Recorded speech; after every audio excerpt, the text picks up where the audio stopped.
Hi friends, I'm Abby from Small Studio, and today in this Tie-Dye 101 video, I'm going to talk about all the supplies that you'll need to get started on your tie-dye journey.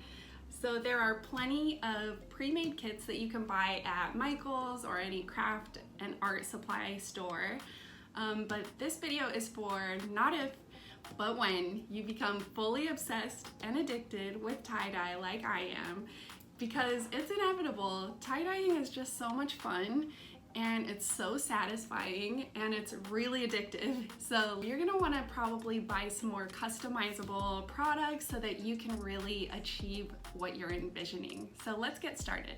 First things first, dyes. The type of dyes that I use and that are most commonly used in tie-dye are called fiber reactive dyes or Procion dyes. Fiber reactive means that they are chemically formulated to react to certain types of fibers, specifically cotton, rayon, and nylon.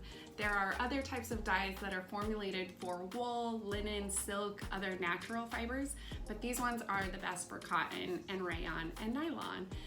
So they are powdered dyes. Let me see. And they're super pigmented, super vibrant, super saturated. So you can get really vibrant, bold colors with these by upping the amount that you mix with water, or you can dilute them to get super pale pastel shades that are beautiful. You can buy these at art supply stores, or you can buy them at a couple mom and pop shops online that have beautiful colors, like a million colors. I'll list those shops in the notes. Moving on to soda ash. Soda ash is where the science comes into dyeing. The job of soda ash is basically to prep the fabric to be the ideal pH level or acidity level so that when it meets the dye, it bonds permanently. Soda ash is a more simplified version of baking soda. It's also the same stuff used in swimming pools to balance the pH level of the water. So my trick is that I buy a big bucket of the swimming pool soda ash, and it's much cheaper than buying it at the art supply store. The way it's used in tie-dye is that you tie up your garment and then you mix soda ash with water.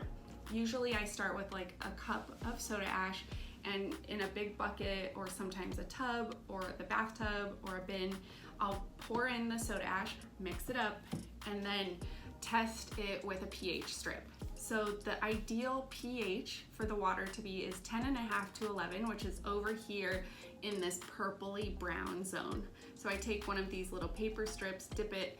If it's meeting this, or if it's, up or down, I'll adjust the water or soda ash level.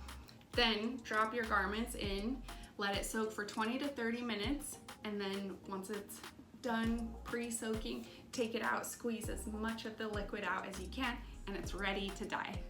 Next up are squeeze bottles. I like to have bottles in all different sizes for different size projects.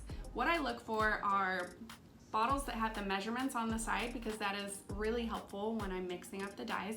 I also look for bottles with a narrow mouth and narrow lid. I just find that they leak less than the ones with the wide mouth. This is 16 ounce, 8 ounce, 4 ounce for small projects, small areas where I don't want the dye to splatter too much. And then I have these 1 ounce bottles. It has a needle nose, and these are really amazing for small details. Like when I'm making a rainbow and I don't want dye to splatter anywhere else, I'll use these 1 ounce bottles. Next, we have dyeing supplies. So rubber bands are number one. I have rubber bands, a huge bin full of all different shapes and sizes. I use the thick, sort of standard sized ones for sweats. These are perfect for sweats. I use skinny ones for t-shirts. I use little baby sized ones for socks. I even have these big ones that I use for blankets or hoodies or any other large item that can't be too tight. Sometimes you want a rubber band to hold it, but it can't be so tight that none of the dye will get into the fabric. When I have a project where I need more than 2 hands, that's when I grab the clamps. So these clamps can grab the fabric for me while I grab more fabric. I can also use clothespins for that.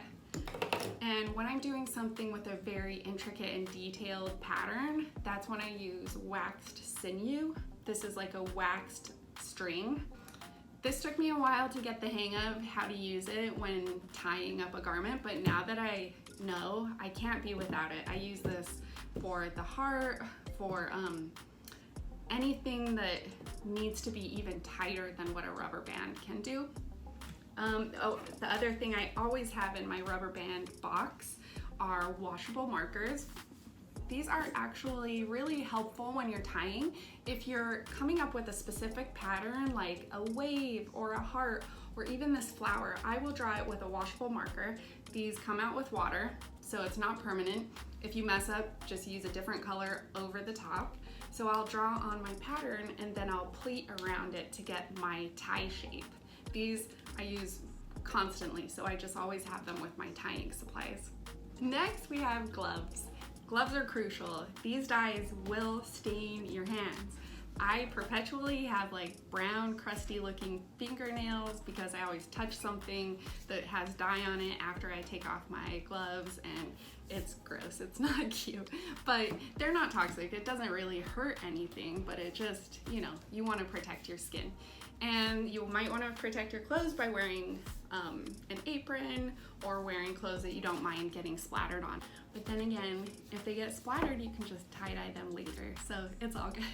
Next, Ziploc bags. Ziploc bags or any kind of plastic bag are used for after you've dyed your garment, you'll drop it in, zip it up, and let the dye set for 12 to 24 hours. And then once it's set, you just open it up, drop your item in the sink to rinse it off, rinse the dye out of the plastic bag, and reuse it. Next up is Synthropal. Synthropol is a textile detergent that you're gonna find anywhere you buy your dyes. It's different from a regular detergent because it's chemically formulated to grab all the loose particles of dye and hold them in the water away from your garment. So what that means in theory is that it holds all the loose pieces of dye so that your white parts stay whiter, the dye doesn't bleed or spread while it's in the washing machine. If you use the regular detergent, that's totally fine. In fact, in either case, using Synthropol or regular detergent, you're gonna wanna do a thorough rinse in the sink to remove as much of the excess dye particles as you possibly can before throwing in the machine.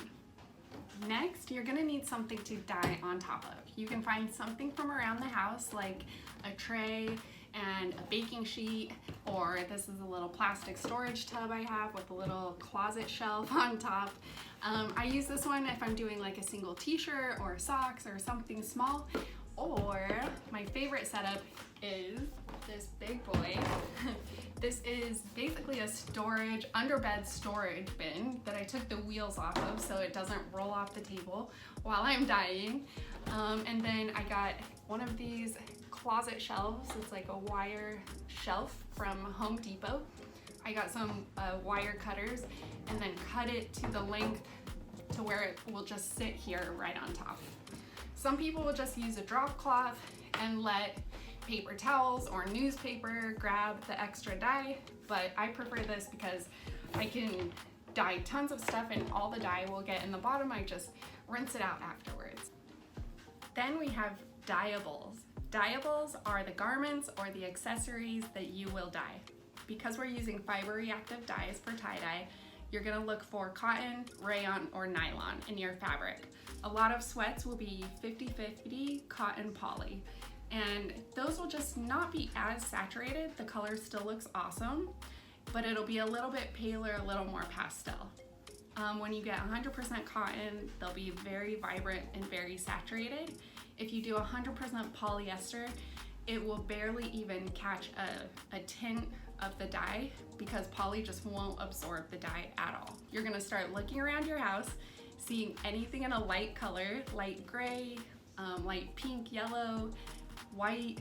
It'll all be options for tie-dyeing.